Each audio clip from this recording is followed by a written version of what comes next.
வணக்கம் மாணவர்களே, இப்போ நம்ம 10th ஸ்டாண்டர்ட் மேக்ஸ் எக்ஸாமுக்கான பேப்பர் ப்ரெசன்டேஷன் தான் பார்க்க போகிறோம்.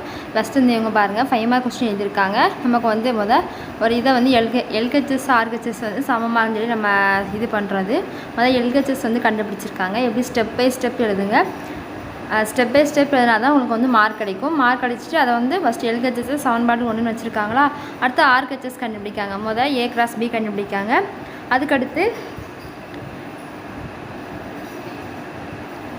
ஏ கிராஸ் சி கண்டுபிடிச்சிட்டாங்க. அதுக்கடுத்து அது ரெண்டையும் யூனியன் பண்ணி வர்ற இதை வந்து ரெண்டுன்னு வச்சுருக்காங்க. அப்போ ரெண்டு வந்து ஈக்குவலாக இருக்கனால இப்போ ஹென்ஸ் ப்ரூவ்னு சொல்லி அந்த லாஸ்ட்டாக சவுண்ட்பாடை எடுத்து எழுதியிருக்காங்க. இதே மாதிரி எழுதினீங்கன்னா உங்களுக்கு வந்து 5 மார்க்ஸ் ஃபுல்லாக போட்டுருவாங்க. நெக்ஸ்ட்டு பாருங்கள், நமக்கு வந்து ஃபஸ்ட்டு லெசனில் இருக்கிற அந்த சம்மு எக்ஸ் ஈக்குவல் -1 போட்டு அந்த ஈக்குவேஷனில் போட்டு சப்ஸ்டியூட் பண்ணுறாங்க. அடுத்து எக்ஸ் ஈக்குவல் 0, அடுத்து எக்ஸ் ஈக்குவல் 2 எல்லாத்தையும் சப்ஸ்டியூட் பண்ணிவிட்டு ஒவ்வொரு அந்த இது பண்ணிவிட்டு நமக்கு வந்து அந்த எஃப்ங்கிறது எவ்வளோ கண்டுபிடிக்க சொல்லியிருக்காங்க. லாஸ்ட்டாக கண்டுபிடிச்சிருக்காங்க.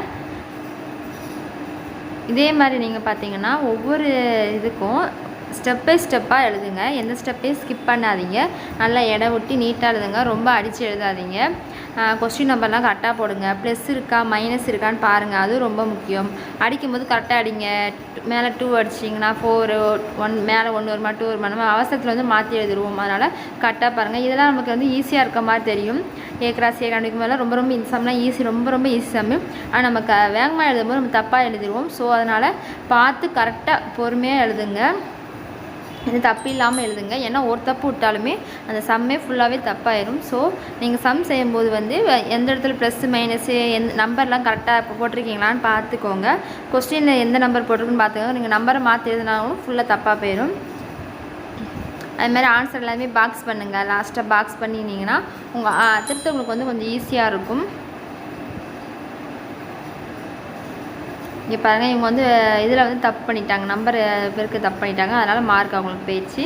அதை மாதிரி நீங்கள் பார்த்து பெருக்கும் போது கூட்டும் போது கழிக்கும் போது பார்த்து பாருங்கள். நம்ம கூட்டல் தானே நம்ம ஈஸியாக கூட்டிடுவோம். ஆனால் நம்ம அவசரத்தில் செய்யும்போது தப்பாக போயிடும். ஸோ நம்ம பார்க்கும்போது ஒவ்வொரு இதையும் நம்ம கரெக்டாக நீங்கள் ஒவ்வொரு ஸ்டெப்பாக செஞ்சு வந்தீங்கன்னா உங்களுக்கு வந்து தப்பு வராது.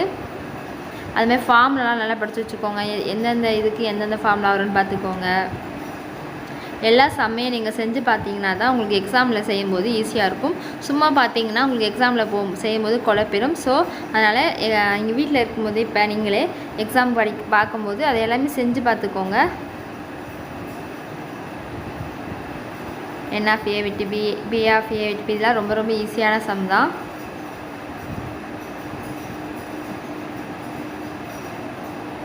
இந்த பாருங்கள், இதெல்லாம் நம்ம லாஸ்ட்டாக நம்ம வந்து தப்பு விட்ருவோம். ஏன்னா இவ்வளோ இது மைனஸ் ப்ளஸ் மாற்றி வரும்போது நம்ம வந்து தப்பு விட்ருவோம். அதனால் கேர்ஃபுல்லாக பார்த்து செய்யுங்க. எங்கள் இடத்துல மைனஸ் வந்திருக்கு, எங்கள் இடத்துல ப்ளஸ் வந்திருக்கு பார்த்து செய்யுங்க.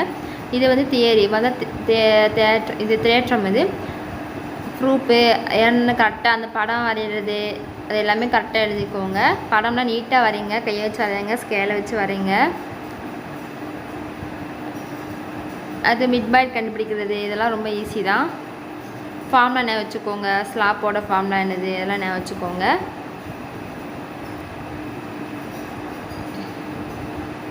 இது வந்து கூட்டுத்தொகை கண்டுபிடிப்போம் பார்த்தீங்களா, அந்த இது பாக்ஸ் போட்டு செய்கிறது. இதில் வந்து நீங்கள் ப்ளஸ் மைனஸ் மாற்றினால தப்பாக போயிடுச்சு. அதனால் ப்ளஸ் மைனஸ்லாம் பார்த்துக்கோங்க. அதுதான் ரொம்ப முக்கியம்.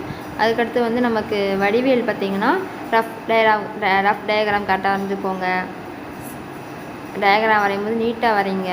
ரொம்ப அழுத்தி வரையாதீங்க. நீட்டாக அந்த மாதிரி இவ்வளோ நீட்டாக வரைஞ்சிருக்காங்க அது மாதிரி நீட்டாக வரைங்க. கிராஃப்லேயும் பென்சில் வச்சு நல்லா குறிங்க. பாயிண்ட்லாம் கரெக்டாக குறிங்க. மாற்றி குறிச்சிடாதீங்க. எங்கே ப்ளஸ் வரும் எங்கே மைனஸ் வரும் அதெல்லாம் நல்லா பார்த்துக்கோங்க.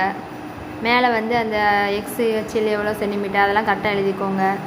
அந்த கிராஃபுக்கு பின்னாடியே நம்ம அந்த அட்டவணை போடுவோம் பார்த்தீங்களா, அதையும் நீங்கள் கரெக்டாக வந்து ஆன்சரை பார்த்துக்கோங்க. அதுவும் ரொம்ப முக்கியம்.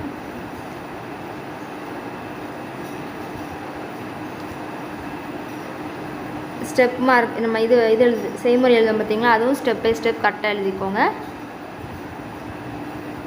அதுமாதிரி நமக்கு கிராஃபில் நமக்கு வடிவேலில் நமக்கு எந்த சென்டிமீட்டர் கொடுத்துருக்காங்கன்னு பார்த்துக்கோங்க. அதையும் தப்பாக போட்டுறாதீங்க. அது நமக்கு ரொம்ப முக்கியம். ஒவ்வொரு ஆன்சரையும் பாக்ஸ் பண்ணுங்கள். ஸ்லாப் கண்டுபிடிக்க சொல்லியிருக்காங்க. இதெல்லாம் ரொம்ப ஈஸி தான். y2 - y1 x2 - x1 எல்லாத்தையும் கண்டுபிடிச்சிட்டு எல்லாமே ஒரே இருந்துச்சு. அது ஹென்ஸ் ப்ரூவ்டுன்னு சொல்லி அதையும் எழுதுங்க. நமக்கு ப்ரூவ் பண்ண சொன்னாங்கன்னா லாஸ்ட்டாக ஹென்ஸ் ப்ரூவ்னு எழுதணும். அதுக்கும் நமக்கு மார்க் உண்டு. அதை எழுதாம விட்றாதீங்க. Secant theta, cos theta, tan theta அதை ஃபார்முலாலாம் பார்த்துக்கோங்க. சைன் டீட்டானா என்னது, காஸ் டீட்டானா என்னது, ஃபார்முலா என்னது, 1/sin theta 1/cos cos theta அதெல்லாம் இருக்கும். அதெல்லாம் பார்த்துக்கோங்க. டேன் 60 டிகிரினா என்னது, டேன் 30 டிகிரி அது எல்லாமே பார்த்துக்கோங்க. டேன் 90 டிகிரி அதுக்கு எல்லாமே என்ன மதிப்பு வரும்னு சொல்லி பார்த்துக்கோங்க. அதுக்கடுத்து கூம்போட ஃபார்முலா என்னது, உருளையோட ஃபார்முலா என்னது, அது எல்லாமே பார்த்துக்கோங்க. அது நமக்கு ரொம்ப முக்கியம். அதுலேருந்து கண்டிப்பாக ஒரு சம் வரும். பாருங்கள், இதுவும் நமக்கு வந்து கீழே நம்ம இது எடுக்கும்போது ஒரே நம்பரை எடுக்கும்போது தப்பு விட்டுட்டாங்க. அதனால் தப்பாக போயிடுச்சு. ஸோ அதையும் நல்லா பார்த்துக்கோங்க. இது வந்து நமக்கு உருளை கொடுத்துருக்காங்க, உருளையோட ஃபார்முலா. ஆனால் இது தப்பு, இவங்களுக்கு இது மிஸ்டேக் பண்ணிட்டாங்க, எழுதும் போது மிஸ்டேக் பண்ணிட்டாங்க.